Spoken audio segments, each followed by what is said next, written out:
Welcome to the Life Tracks Podcast. I'm your host, Marvin Bryson. For me, podcasting represents a modern take on oral storytelling traditions. Being born in the very last year of the baby boom, I'm closing in on retirement and have grown comfortable in embracing my role of elder in hopes that future generations might benefit from my experiences.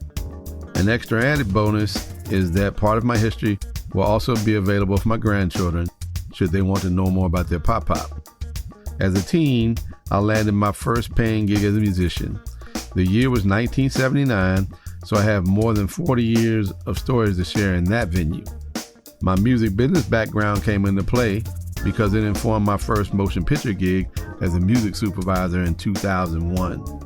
The film was Blue Moon, the late great director Xavier Green's Howard University Fine Arts thesis project. Blue Moon aired on Showtime and marked the debut of notable comedic actress Coco Brown.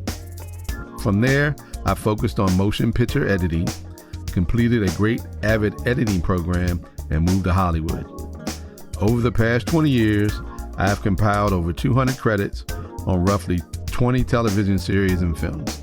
So, without further ado, let's get into track 2, Paying Dues. Fast forward a year or so ahead from that initial talent show. Harold transferred schools, so we lost our drummer. Tony, Marcus, and me started to have these weekend jam session sleepovers to tighten up our playing.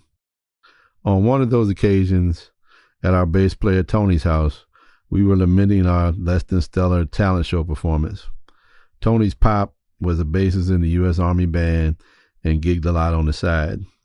He overheard us talking about the show, then interjected to tell us that's what they call paying dues.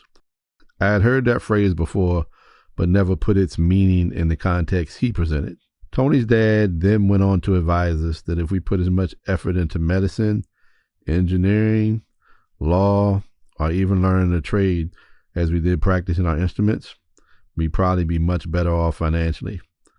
His time management advice went in one ear and out the other, where his paying your dues statement deeply resonated with me. The most blatant example I can recall of a musician that clearly hadn't paid enough dues is Ashley Simpson's infamous Saturday Night Live debacle. Ashley missed the cue at the very beginning of the song.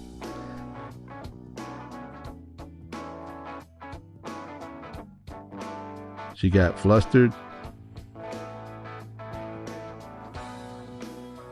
and ultimately exited stage right.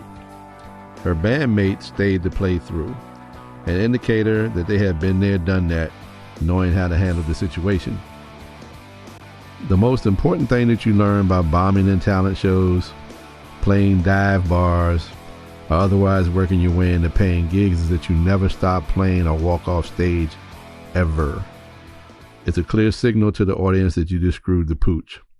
Essentially, the audience doesn't know your cues or what the plan is, so if you screw up, keep it moving. More often than not, it's a minor infraction that will go unnoticed, and while this concept sounds simple, it's a hard-earned and often repeated lesson.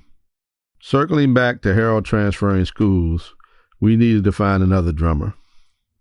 We had heard about a kid named Terrence that was a good drummer and started jamming with him.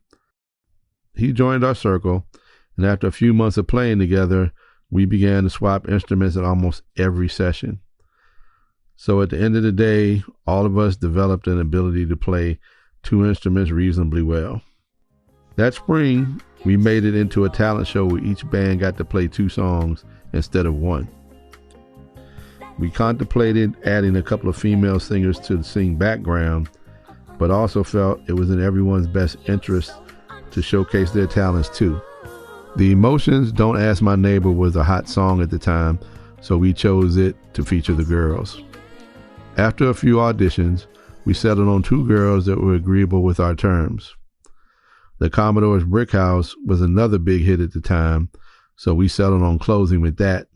It was a live version of Brick House that featured a timbali solo at the beginning. It was a really upbeat take on the song with crazy energy. So we enlisted my brother to play the part. We had a couple of weeks to prepare, rehearsals went well, and the night of the show, sound check went off without a hitch.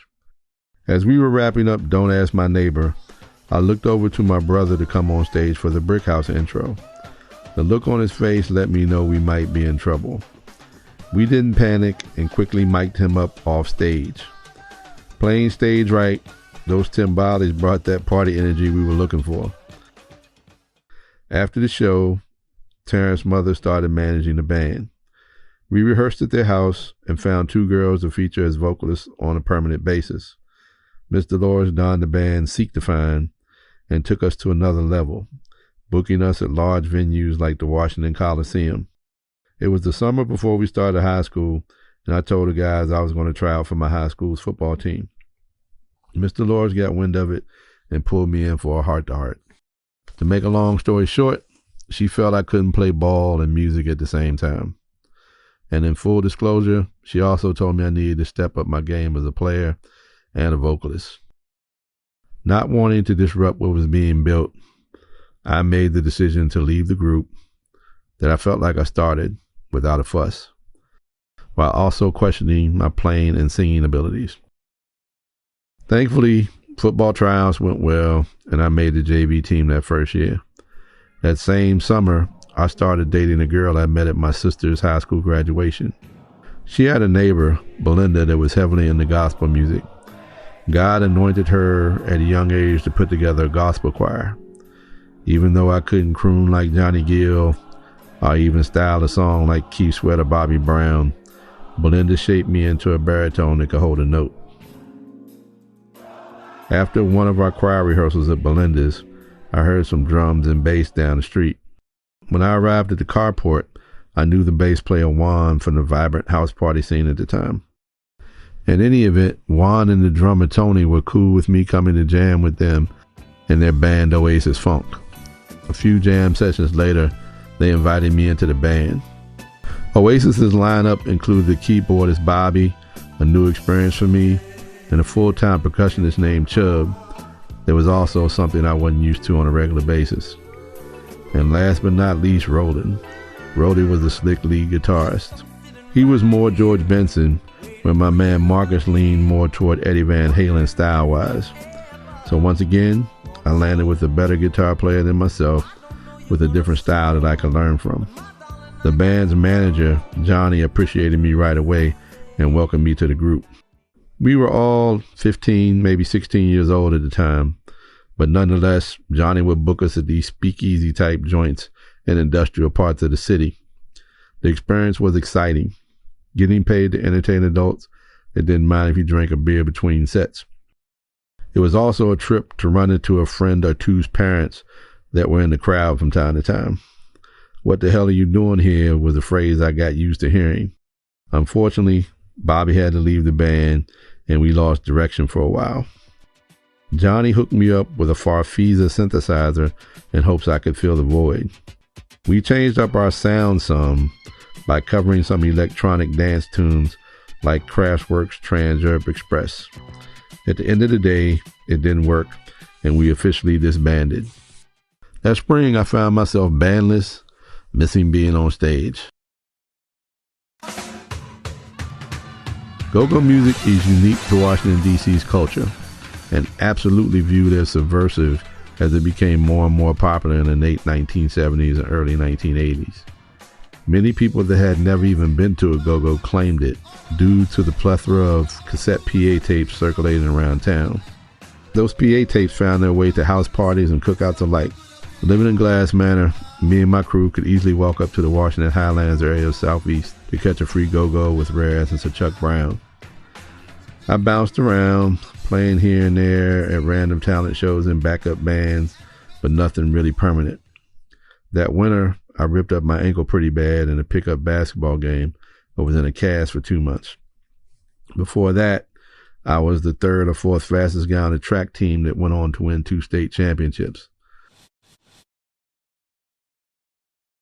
During this time, Joe had started managing a band with a couple of the guys from the neighborhood, including my dude Greg that taught me how to play.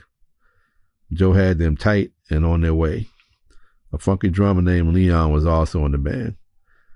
Leon and I had music and football in common.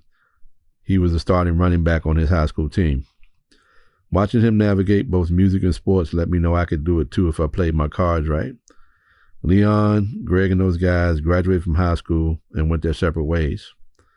Over time, Joe turned his attention to his son Parrish and another guy from the block, Anthony. They were a few years younger than me, but I heard through the grapevine that they were killing it. So, in the spring of 1980, I went and knocked on Joe's door to see if they were in the market for a rhythm guitar player. He invited me in to talk.